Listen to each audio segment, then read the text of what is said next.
Nose, you'll change colour.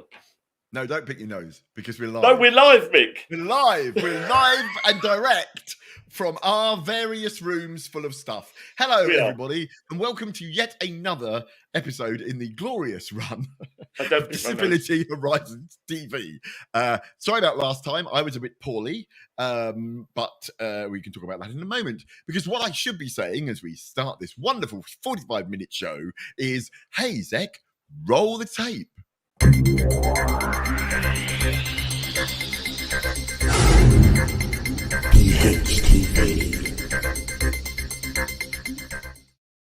Yes, so we're here. What I love is what I did was I multi-tracked my voice and tuned it up and down. So you've got DHTV and then you've got DHTV. I love that one. It's great. I didn't actually. I just recorded myself going DHTV. But anyway, there you go. If anyone needs any theme tunes, I am available at rates. Yeah, don't call Mick because I like to. I tell you what, it's funny. I did a theme for Spiz Energy's radio show as well, and it's very similar. It's kind of like Spiz Energy and all that kind of stuff. So, but he loves it. So, he loves it because it was free. Yeah. Essex Radio many years ago. I used to listen to it in the evening when I was a teenager. It's the Timbo Show.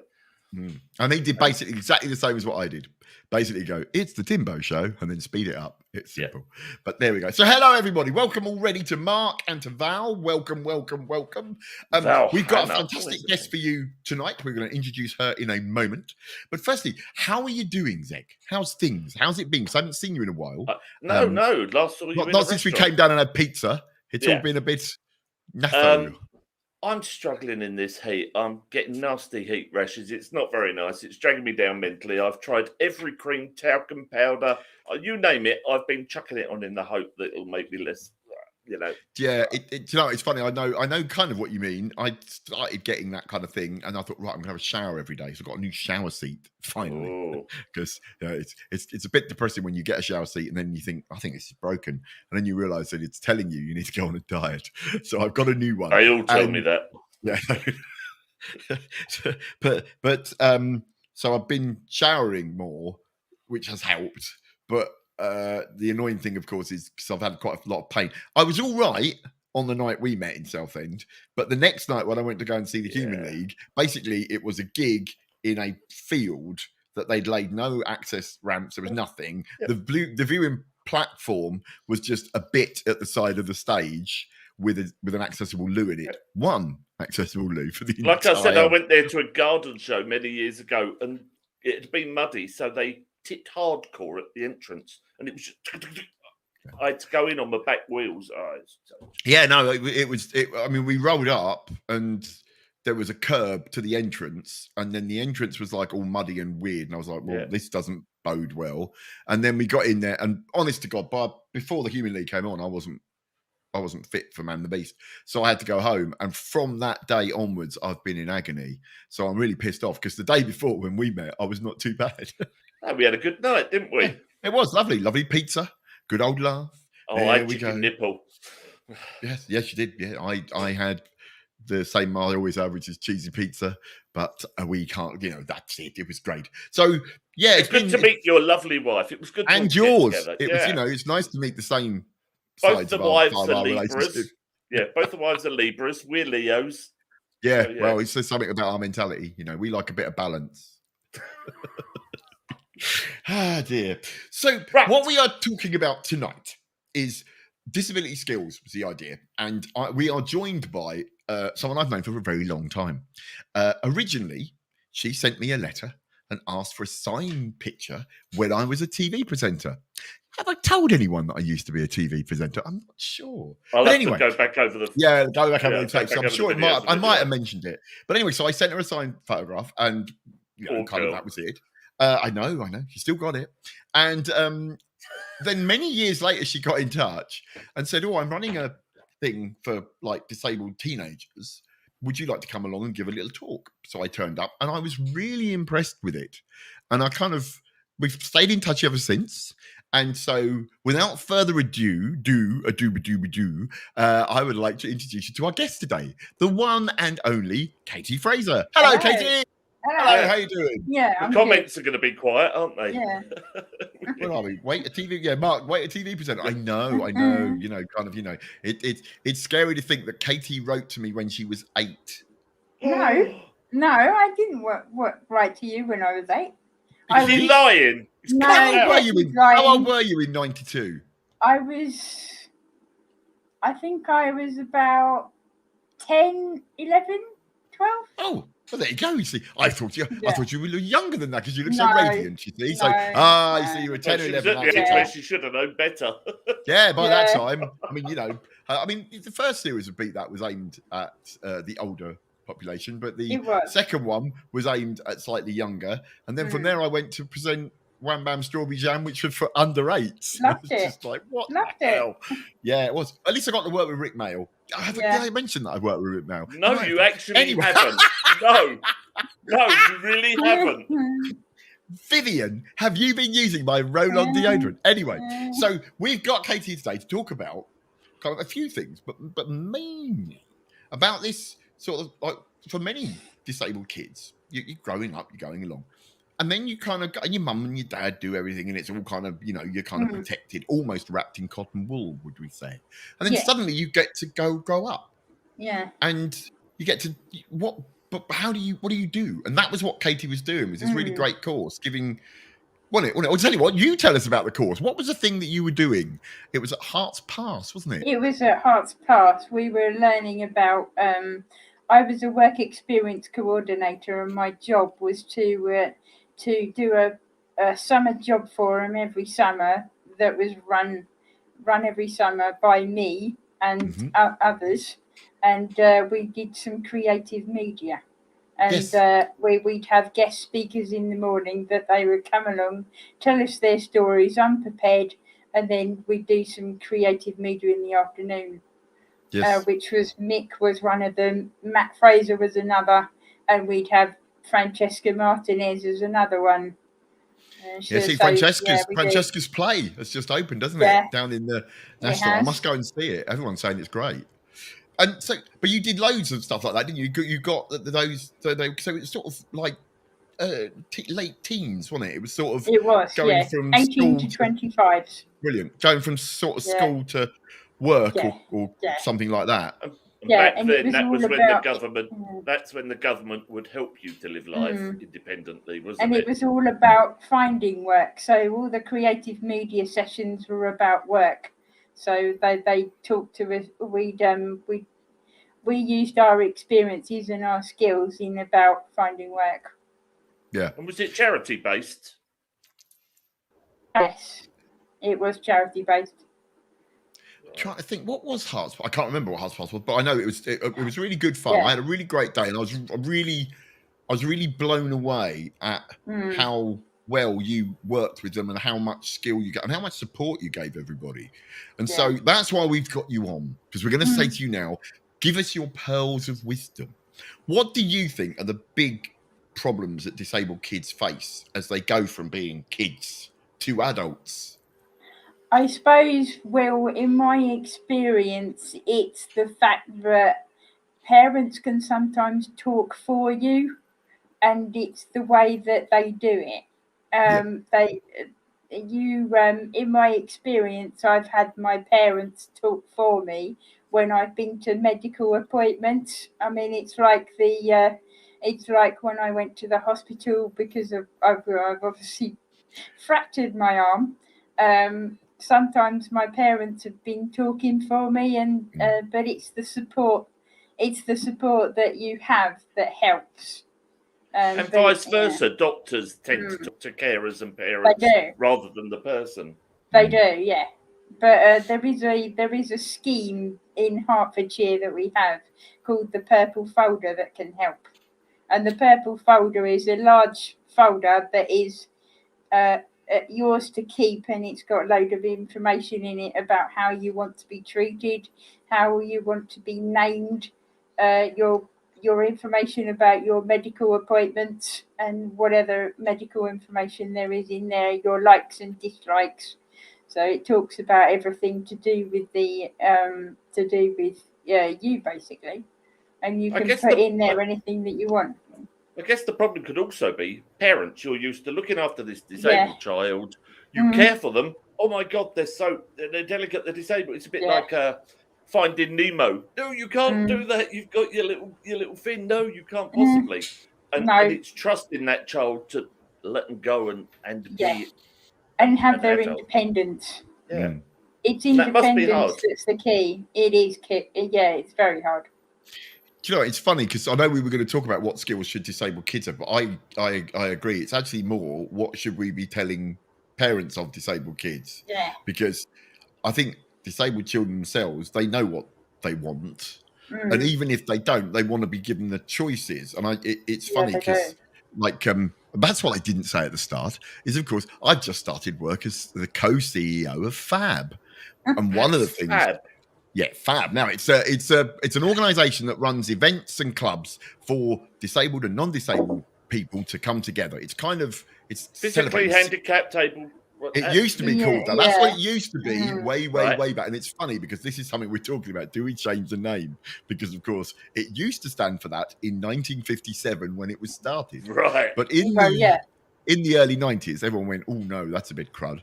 So they just called it Fab, like Whoopee, Yapow, Zow, Zango, that. But everybody remembers it standing for that. So there's kind of a discussion about that. And it's funny that I keep going, I don't know if it's worth changing the name, but actually, as you have just pointed out, even people today who didn't even hear of it back then go, "Oh, isn't it physically handicapped and able-bodied clubs?"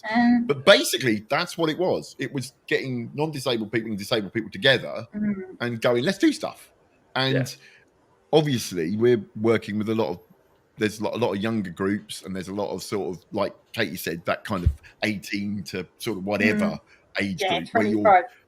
And there's a lot of people that come with their parents, and a lot of people will probably need to be looked after for a long time past that 25 because of their impairment and what their condition is. And as Mark so rightly says, the government has cut all the pathways to getting that support, so it's kind of difficult. So you end up needing your parents when really you'd quite like to move away. So I think that, and also a lot of people can't.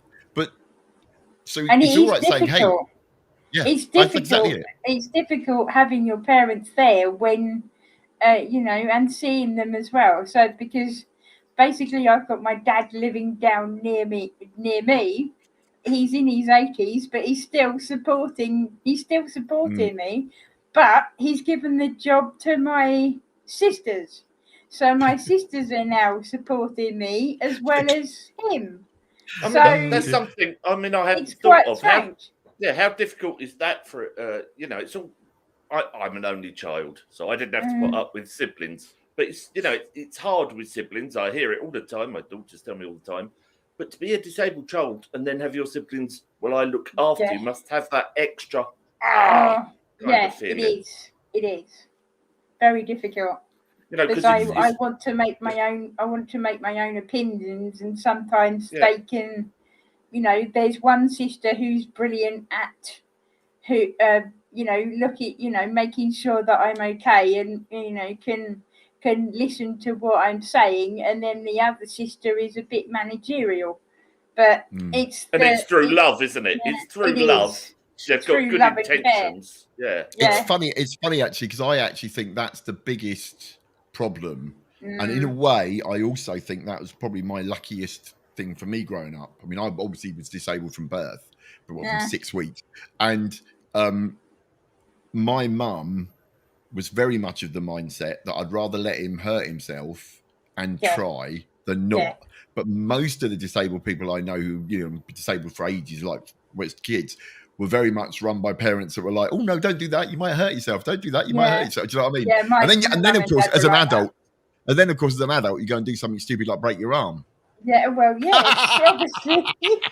And that just plays into it because of course Katie you have broken your arm, haven't you? So she was on the booze. She was on the booze and threw herself down the stairs.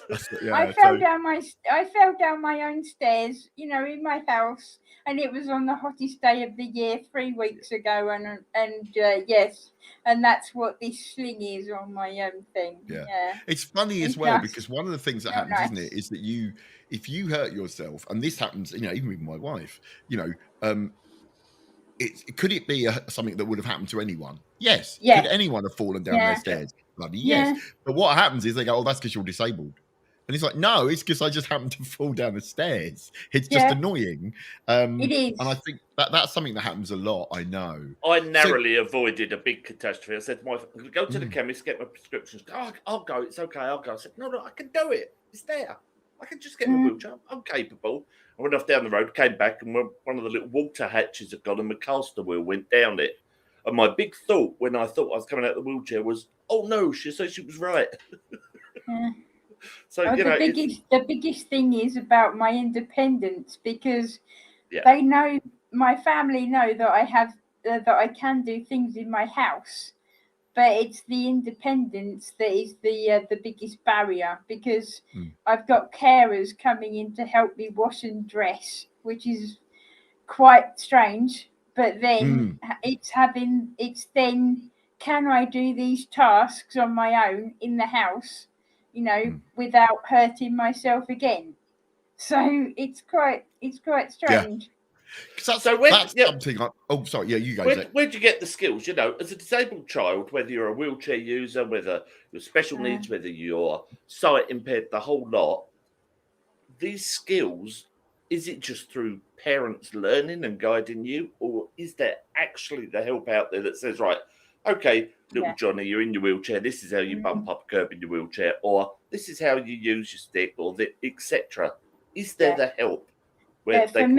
For me, it was I learned through going to a residential house, a support place. There was a support place near where I live, and that was in college, and we got told about this support place, and then I started living there, and I started learning about how to cook, how to wash, how to dress, how to do all the things for myself that you need in a normal house. But you only found that out through college because they then put you in touch. That's right. Well, it's weird, right, Zec? I'll tell you, because when I was 5 and it was time to go to school, my parents really fought to send me to a mainstream school, but there was only one in the whole area that would take me. And so they said, well, if not, you'd have to go to special school. And I went to special school for a day to see what it was like. And I couldn't really get it, because they were being taught, they had a whole morning of trousers, putting on and off trousers. And I was like, this is really weird. I didn't think you'd learn this at school. And I think everybody's experience is different. So this school that I would have gone to were all about teaching you to be independent. And I genuinely thought, well, why do I need this? I've got mum. Mum can help me with my trousers. I want to learn how to read and write and do, like everyone else. I wanted to play stickle bricks. They didn't seem to have any stickle bricks, and I was let down by this. Whereas the day I'd spent at the other school, they did a lot of stickle bricks, and I was a big fan of them. So, and it was sort of that, and I think that's something as well, is everybody's experience is so different. And I think, again, it's to do with your parents. Will your parents let you fail? I think it's to do with the school you go to, and how they do life skills, which means that there's no uniformity. So, if one kid can live in one town and have one experience, and one kid can live in another town and have a completely different experience. And it's like, I got life skills at school as I wasn't deemed like, oh god. But that's the thing, is I think that that it's like, Mark's been saying earlier in his like comments, but because he went to special school, he didn't get the same kind of education, and I think that's a lot to do with it as well. I think that we do get this sort of separation. I think people that go to mainstream schools, kind of, one thing you learn is that non-disabled people aren't actually that brilliant. And I hated my mainstream school. My mainstream school was awful. They had they were set up purely to have a special needs unit, but the special needs unit was only a tiny room and a few people, and I didn't learn anything because they didn't like me because I had a helper, and the mainstream school was just awful. It's weird as well, because that's something else that you get is, I suppose I was quite lucky. I didn't need any real assistance, and I was very independent. So whenever I used to have to go to the nurse occasionally and get stuff done, but she was all right, and no one else really gave a shit. The only person that didn't like me in the whole school was my music teacher, who was disabled himself, and I think he was a bit annoyed that I limped like he did. So it was a bit like, oh, I see. And also because my mum expected him to teach me to play music, and he kept saying I was tone deaf. I look behind me to think, oh, did I once have a musical career? I think I did. So bahoo to him. But I think school's great, and I do think school needs to teach. But I think school needs to teach life skills to everybody. They do. Oh, I mean, I was lucky. I went to school when there was like home economics. So because my mum would not let me in the kitchen. Oh, I wouldn't. I wasn't allowed in the kitchen in the mainstream school because of the knives. They thought I would cut myself. And I wasn't allowed at home. Yeah, my mum would not let me in the kitchen at all. See, that's my domain. And I went to the local shops. I went to the local shops in school. There was about a set of shops about 5 minutes away. In lunchtime, all the other children were going there and buying sweets, and I wasn't even allowed. And then when I wanted to, I went there, and then the teachers had to write down me for going there. So did you leave that? Did you stay in mainstream education all your school, or did you leave and go to a special I stayed in there for 6 years, hated it, got bullied, and then left, and then went to college, and then I learned more at college than I did at mainstream school, and I learned more in the special school as well. I think one of the skills, if I was going to say anything to disabled kids, it is to learn how to deal with bullies. I think it's something. I don't think enough. So many disabled kids I meet go, I got bullied at school, and you go, right, okay, I got bullied at school, but like, I got bullied. I wasn't disabled. I was just weird. But I think the thing is what I found was they bullied you for being disabled. They did, and I was always like, well, that took a lot of effort. No, you can't walk properly. No, screw leg. And I was like, I think they bullied you because they think they can choose a weak target, because bullies are never brave enough to pick somebody that's going to go back. What I mean is like loads of people got upset for being bullied, and you go, what did they bully you about? And it's like, being disabled. I go, well, what did they say? And they say, and you kind of go, but you are disabled. So all I ever did was I'd kind of go, is that it? Is that your lot?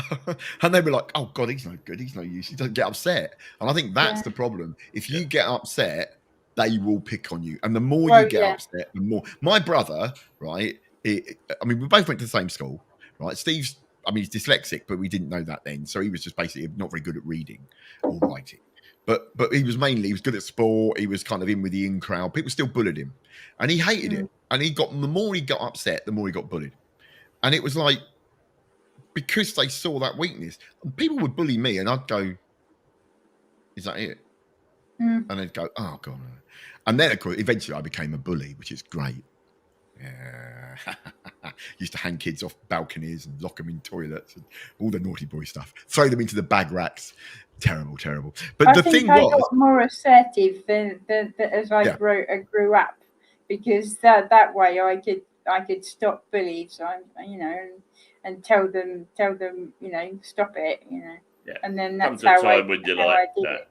Yeah. Do you know what? It's funny because DJ Palsy on here, DJ Palsy P, said he went to a boarding school in the 80s. Can you see him on the comments? DJ Palsy P. Oh yes, I can. Right? Yeah. There you go. He said he went to a boarding school in the 80s, and for them it taught him to stand up for himself. And I actually think that, but it's kind of weird. I know a lot of people that went to special schools that actually said they got bullied more at special schools because of the fact there were the cliques. So there was like all the wheelchair users picked on the guys that walked, and the blind kids got picked on by the sighted kids. And it's kind of course, the deaf kids couldn't hear it, so they didn't care. Sorry, that was a really shit joke, but it's kind of funny. The idea. Yeah, did you see that? Did you see that episode of DHTV? Mick got taken on. Boo. Let's troll Mick. But do you know what I mean? I was really shocked by that, because like kind of, you kind of go, oh well, you go to mainstream school, you get picked on. The special school, no, and apparently they're much worse in special school. They're really vicious. And of course, the other thing was, my special school was lovely. I worked in my special school. I thought my special school was so brilliant, and I learned so many skills there. Had so many friends there, and I worked there in adult life. I thought it was amazing. Well, that's really cool.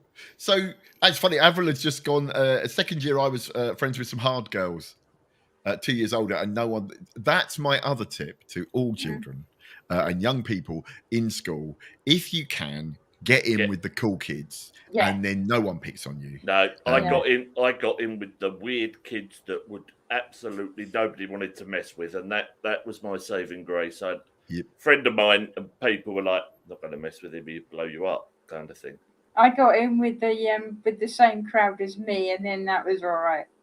That's it. Yeah. Yeah. No, we're talking about skills. Yes. Like, skills for children. Skills that pay the bills.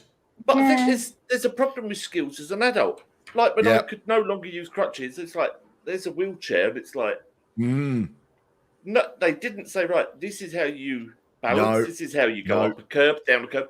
This is how you go out of door if there's no ramp or anything. It's just off you go and fall out a lot and learn. I still can't balance. To be honest, I still can't do a lot of things in my house. You know, there's things I can't do. You know, there's things like, you know, I wouldn't be able to know how to clean properly around here. So I have a helper, and then I don't. I have a wife. Yeah, and then I also have a wife, and duvet.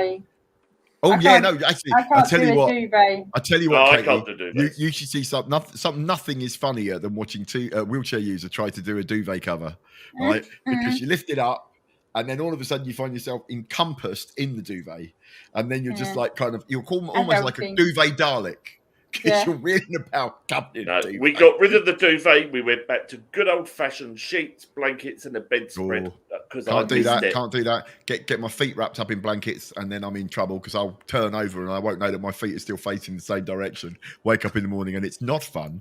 But that's something, because I had that when I went in the chair. I left hospital. They basically wheeled me out and went bye, and I came home in a wheelchair. And I had no idea what to do. And it took me about 2 to 3 years to get used to doing wheelies and curbs and even wheeling up and down ramps. Yeah. Really hard when you've not done it.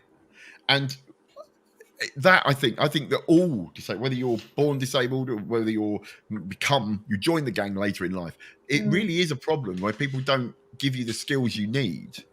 And they kind of do. And this is what I teach, the medical model. Right. And after my heart trouble, it took me several weeks. It took me several weeks to learn to walk again and walk so that I could slowly and then do all the tasks that I have done in my house. Yeah. So yeah. I mean, it's good. See, one of the things I think that what you've been talking about is really interesting. This idea that you have people come into your house that aren't your friends, but are people that are supporting you. What's that like? Different. What's that like? It's very difficult. It's very difficult because I'm fiercely independent. I'm fiercely independent in here. You know, I can cook for myself. I can feed my cat. I can do a load of different things. But then when I've had somebody help me wash and shower, I feel like, why? I mean, you need that now at the minute because you broke your arm. Well, yeah. But they do that? So they do that for you all the while? They do, yeah. Every morning and every night. And do you need that, or has it been forced upon you by? It's been. See, what you want to do is you want to say, you don't need to help me wash. Put the kettle on, and I'll be back. That's what I do. I'd find all little jobs for them. They don't actually do it. They just shadow me. So they're standing there while I do it with one hand. So they're standing there in the shower while I do that with the shower and the shower gel, and then they just watch and see if I'm okay, to be safe. But then they'll help towel me down, so they'll help dry it. Do you know what? See, this is. I've always thought this as well, right? Because I hate drying myself because it's such a palaver with floppy legs, and you're trying to reach your feet and your back hurts, and you're worried you're going to fall off the bath board, and then you get in your chair, and then you can't reach your feet in all this rubbish. And I've always thought, like, surely there must be a way of building some kind of giant hairdryer that you could just. There is one. No, there is one. There was a guy many years ago. He aimed it at the sports club, and it literally, I think it sat above you, but I think now they've got ones either side that literally give you a dryer. Yeah, I've seen those. But could you imagine me going through like one of those Dyson Airblade hair dryers, all comfortable, all my fat and everything, and just trail out the back, like when you put your hand in them, you know. Yeah, it's very limiting. It's massively there's got to be a limiting. way of building. It's funny because I was doing a thing yesterday where I was filming about will technology save us and all stuff like that. And it's like some things like that are really good. I mean, I don't want robot legs. I don't want, I mean, a jetpack would be good just because, then we wouldn't need to care about chairs. I don't want robot legs unless I've got a full robot body, but we won't go into that because it'll become boring. So I think that there is tech that we could do, and maybe. So I'm a big believer that disabled people of all ages, but especially younger disabled people, should be being asked by tech companies to have their input. What do they want? What do they need? Can this work for them? Because I think that if you make something work for someone who has trouble understanding lots of guidebook, instruction manuals, then it'll work for all of us. If you have stuff that's like easy to use, if you've got limited movement in your fingers, then it'll be easy for use for everybody. Like my jarkey is the best gadget in my what's kitchen. What's that? A jarkey. It's like a grip.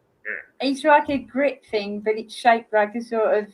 It's shaped. It's got a It's got a handle and a sort of thing, and you put it up, and it takes the jars with the buttons on, and it releases the button.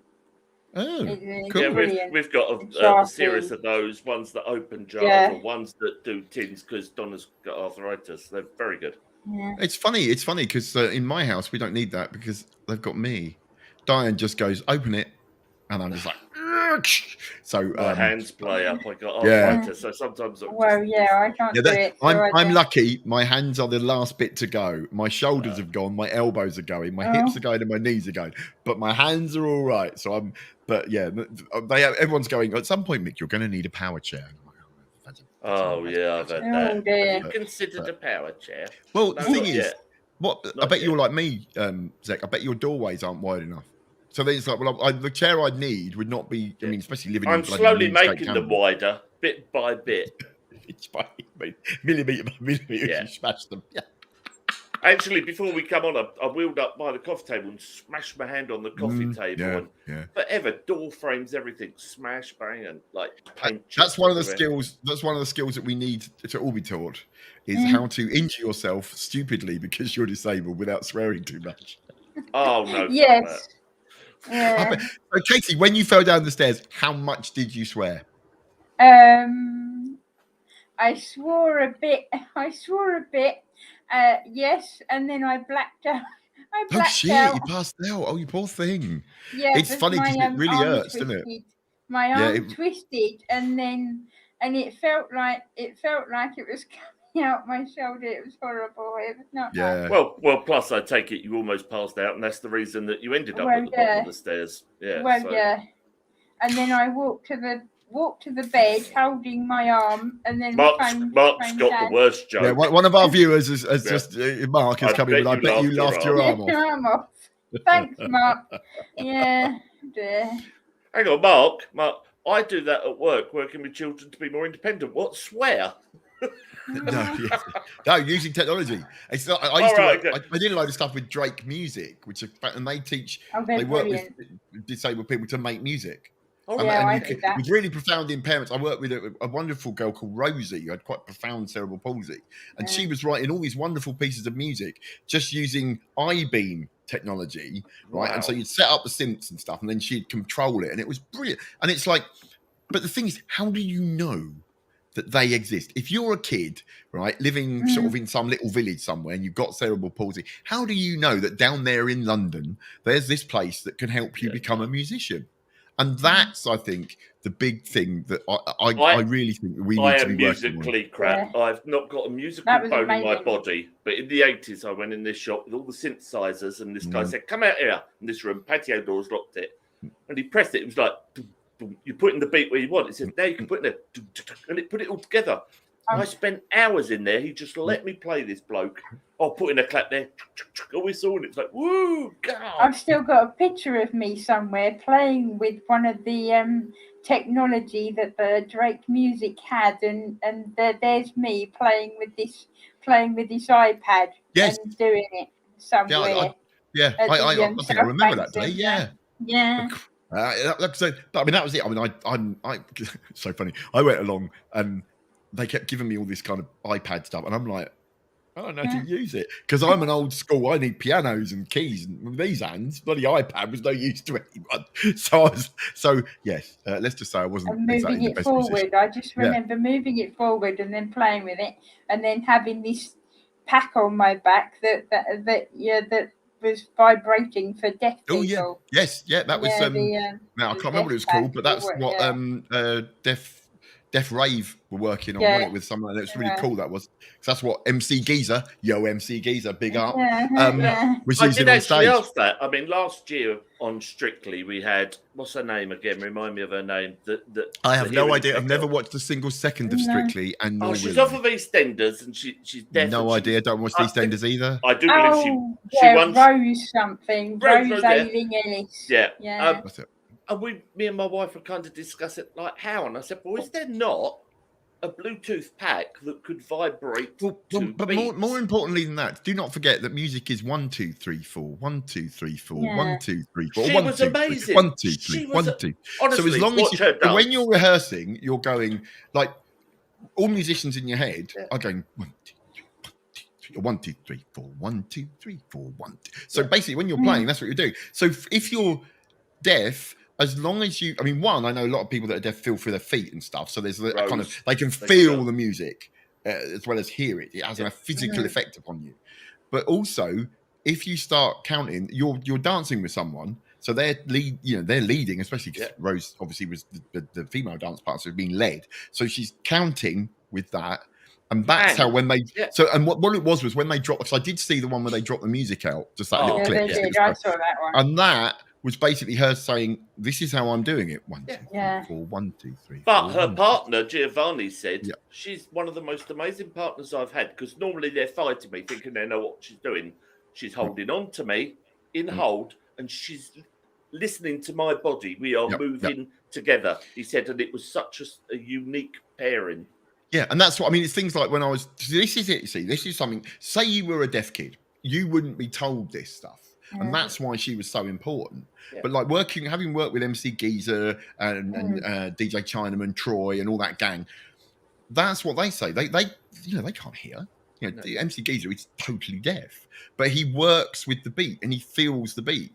And as a musician, having been on stage, you do feel it. So I think that's one of the things I think that would be really great is that if disabled kids, because I mean, this is why I love doing Beat That, because it was basically about you can do it. Yeah. And I think that's the key skill that disabled children need to be taught is you can do it. You might need help. You might need support. There's nothing wrong with being helped, right? But you will be able to do it. It might not be the way that everyone thinks you can do it, because like that's the same as saying when everyone wants to go for a walk. Well, we don't, me and Zec, we wheel, but we still get there. And that's the thing. And I think that's the key skill that if I sat down some parents, like this is what my mum did to me, and say, look, never think that they won't do it. Even if you think inside, he'll never do that. They'll never do that. Right? Don't tell them. Say, go on then, have a go. See what you can do. See if you can do it. Because I was always trying to find ways of doing it differently. Do you know what I mean? So like I used to run around the playground because I couldn't run because one leg was solid because it was a caliper. So I'd kind of gallop. I might look like a total twat, but I actually meant I could keep up with my mates. And it was like, that was how I lived my life, just not doing things quite the way that everyone else did it. And I think that's it. Or what was that Avril said? My deaf friend Nathan Young needs technology to improve for deaf swimmers. Deaf Olympic swimmers and athletes, who need a visual cue. So you think that'd be quite easy? Because basically you've got something up the other end. I mean, we've got lights. I mean, I've got a light. Here it is. Like, right? And Zec's got millions of lights all around him, which makes him look so rosy. Anyway, it works better. So why not just have a vibrating It's the synchronization pad? Probably. No, but why not have a vibrating pad? They're all standing on a thing to dive into the pool. So why not have the thing vibrate? So you're all standing on feet, you go vroom, jump, and everyone dives. You can have a flashing light, and there are ways of doing it. I mean, what I don't get is the idea that there is a Deaf Olympics, because for many of the sports, surely they're just as good as anyone that can hear. You can run as fast as long as you know when to start. You can, do you know what I mean? So it's this. I hate all this separation. I think that's why, while I haven't watched any of it, I quite like the Commonwealth Games. I love Because the Commonwealth everyone's been put Games together. stuff. That's what the Olympics should be. That's what it should be. Everyone together. They should have it a longer period and have we're now going to do athletics, running a bit, women running a bit, men running a bit, whatever. And everyone should be mixed together. That's the future. What you were saying about disability and dance. Yeah. I used to work with a company that did disability and dance, and I was amazed by how working with somebody in a wheelchair was just so rewarding, and that you could dance with that person and make it sort of theatrical. Yeah. People don't realise that wheelchairs are quite scooty. Especially the dancey ones, because their wheels are like that, so they can really do flash stuff. I had a go at it and got thrown out a few times, but also I'm afraid there was a show. They did a show like a kind of a Strictly thing where they paired a pro dancer or whatever with someone. Strictly Wheels. Strictly Wheels. I hate all that bloody alternative. It's like how the models. Good. Yeah, but should be just in Strictly. I mean, we've got Ellie Simmons, haven't we? She's joined. Ellie's on this year, so that's going to be great. But why not get a wheelchair user in? There's some famous wheelchair. Get Sophie in there or something. Because people will be moaning. They're going, well, they're not having to move their legs, so they're cheating, aren't they? Because they're just doing this, and we can all look like we're dancing if we haven't got to move our legs. That's what the bloody idiots will say. But we know what to say to the bloody idiots. Don't forget, we were talking about bullies earlier. If they go, you're not moving your legs, you turn around and go, is that the best you can come up with? Yes, you're right. I'm a wheelchair user.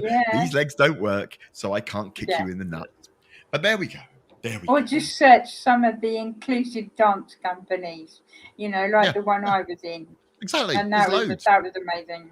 That's because, like I said, working with young disabled people as I am now, that's the thing I think we need. That's the big skill. That idea of showing that everything that people can do stuff. That it like you said, Katie, you dance in a wheelchair. You don't dance like you do on your feet, obviously, because your feet don't do them. But you still dance, and you dance well. Yeah. And I think that's something. So we're coming to the end, Nick. If you could say 3 things to young Katie, right? Say you could go back in time and go, "Hello, Katie, I'm you in the future. These are the 3 tips I can give you. Don't go near the stairs. Don't go near the stairs. Don't ever write to that Mick Scarlett bloke because you won't be able to get rid of him." No. Well, my family know about that. My family knew about that, and they said, "Oh, that's nice." They knew about me writing. Do you know what? That's exactly what my mum used to say to me whenever I did anything. She went, "Oh, that's nice." I'd be like, "Mum, I'm doing a gig. That's nice." Yeah. Look, exactly that voice. You had a lucky escape right to Mick Scarlett. At least you didn't go on. I don't know why. Fix it. Yeah. No, that's because he was the first role model I had as a disabled child. Yeah. That's the only person I saw. Yeah, I'm to blame. There were no others. There were no others on TV at that time. Only Link, but I didn't watch that. No, I didn't watch that. I watched the BBC. That's it. Watch the BBC. There's good people on the BBC. So anyway, we interrupt. Katie. Yeah. So right. So what 3 tips? Say you were going to say to yourself. What would you say to yourself? I mean, it might be a tip. It might be a skill. It might even be just a bit of advice. What would you say to yourself? I would say you're going to have a good life living on your own. You'll learn a lot of independence. Don't let anyone stop you in your tracks, because you're going to be there. You're going to have a lot of assertiveness. You're going to network from people. You're going to learn a lot of different things, and you're going to learn a lot of skills. You go for your passions in life, like the theatre I've got. Oh, we didn't talk about that. Damn. No. Damn, I'll have to have you on again and talk about the theatre, because that's your big thing, isn't it? Your big thing now. Theatre is my big thing. Yeah. Yeah. Being a patron of Birmingham Hippodrome. Get that in. Get you. Ooh, yeah, Birmingham Hippodrome. Ooh, yeah. And so I've just got to say that something else that Katie doesn't really ever acknowledge about herself is Katie is brilliant at doing sort of finding stuff out online. If you're one of those like detective agencies or credit checks or something like that, employ Katie. She's brilliant, right? It's scary. She sends me stuff about myself that I didn't even know was out there, and she just does it. She just like squirrels on the internet. So I've always been so amazed at how you do that. I mean, you found out when my wife worked years ago. Did I? And I was just like, Where? What? oh God, it was. Yeah. You sent a birthday card to my wife at an old workplace. Did I really? I didn't. Yeah, and I was like, oh, but what I mean is, how did you do that? How did you find that? I have no idea. Google. But this is what I mean. You squirrel into things. So I've always thought that I would see if I was ever going to write a detective. And program, I'm not stalking I'd have you as a anybody. character in it, as a kind of. So Mik. get Katie on this. Katie will find out, and you just you're brilliant. That's a great job, and I think networking was a skill. It was always a skill. That's of what mine. it is. Yeah. I think that's brilliant. Not stalking ever. Not stalking. I know. Yeah, no. I know you've had some conversations with other famous disabled people. That have yes, I have. Yes, we know. We know. Yes. We're not talking about anyone, but anyway, we know. Sorry, Joe. But I'm not talking about Joe Simon either. See, that's the problem. See, what it people is that they don't realise that what you're doing. See, Facebook user. We don't know who you are, but hello, Facebook user. Fraser's Detective Agency. I quite like that. I think that'd be great. Yeah, I love that. So anyone watching who writes drama for, or even what about those kind of daytime things like Hathaway and Shakespeare or whatever it is? I think Fraser's Detective Agency has got legs. Yeah, right? It has. I think Katie, the character of Katie, got the brain sitting there doing all the stuff, and then people going out and finding stuff and bringing it back, and suddenly Katie going. Can you get me some info on this guy? Shut up! I'm looking at Mick Scarlett. Oh dear. Yeah, there's also, quite frankly, ever since social media, it's just rubbish now. I think it's just loads and loads of pictures of me going. Yeah. Or the classic zip line. Yes, thanks, mate. The classic zip line. Or I've got one on my channel actually of you dancing. I took one when I went to see, when I saw you at the Liberty Festival and you were doing your dancing. We were dancing with the Rhinestone Rollers. Yeah, you were. Right. The story to that was Grey Eye asked me to do that thing, and their plan was to get me to dress up like a woman. The joke was I was going to be pretending to be a girl, and then in the thing they went, "Oh my God, it's a bloke," and I was like, we turned up and they put a wig on me, and I came out a bob wig, and I came out to show Jenny Seeley and the production, and they all screamed in horror because they did. I looked so bad. They were like, we don't even. I loved it. But I was playing myself. But let's face it, if you have no idea the bit where you were going with the fingers like that. Finger dancing. There was a whole bit where I did an entire song. A friend of mine, I won't name you, Emily, right, said you need a new sign name, and so she gave me one, and I was like, because you have to be given it, you can't own it. So I got it. I was like, great, and I was about to go on in front of a load of children, and the official sign language teacher said, "What's your sign name?" And I showed her it, and she was like, "Oh!" And apparently it's a swear word that begins with C. Whoops. You'll have to watch the video. And I was about to go on and say, "Hello, everyone. My name is," and then then call myself. So, and behind the official signer was my good friend who had given me this sign name, and she said it's for Superman, and it wasn't. And she just fell about laughing because she was that close to getting me to go on and swear in front of a room full of deaf kids. The only sign language I knew. Friend of mine just taught me the sign for bullshit, which was that. Yes, that's it. Yes, do you know what? I went out for a meal with a load of deaf performers, and honest to God, they spent the whole night arguing over what each sign was because it's regional. Yeah. So, and it was like, oh my God, you don't even know your own language. This is great. Anyway, we waffle on a bit, and it's 3 minutes. You'll have to watch. And Mark has gone. I know what that is, and he's shocked. Yes, Mark, you should be shocked. I was shocked too, but I think that a disabled-led detective agency is got legs, and anyone that's writing, Francesca Martinez, if you're watching, your next play could be a TV drama about disabled people in a detective agency. Why? Because no one ever expects the detectives to be disabled, so we can get into more places, and then the baddies can run away upstairs and go, ha ha ha, it's like running away from a Dalek, and they'll be like, oh, that's a good joke. Like we said, that's the kind of jokes we got. That's the kind of thing bullies used to say to me, and I'd be like, Don't want to go out there anyway. And with that, we would like to say thank you so much, Katie. It's been fantastic to have you on. It's great. Although someone did point out that our viewership has gone down because you're here. Yeah, probably. Yeah, she's not a viewer. I know she's a viewer. She's online. This is what happens when you get the viewers on. It ruins your viewing figures. Yeah. But we will have you on again. I said we'll have you on again for sure. And we'll talk about the theatre and how getting in the theatre works when you're disabled. But for that, I would like to say thank you so much. Thank you, wonderful viewer, for coming along. Because like we said, now Katie's not here. We've got 4 because we know they've all been commenting. We've got 7. Oh, there you go. Repeat. It's although this is just YouTube views. It doesn't show us what's on Facebook, etc. Yeah.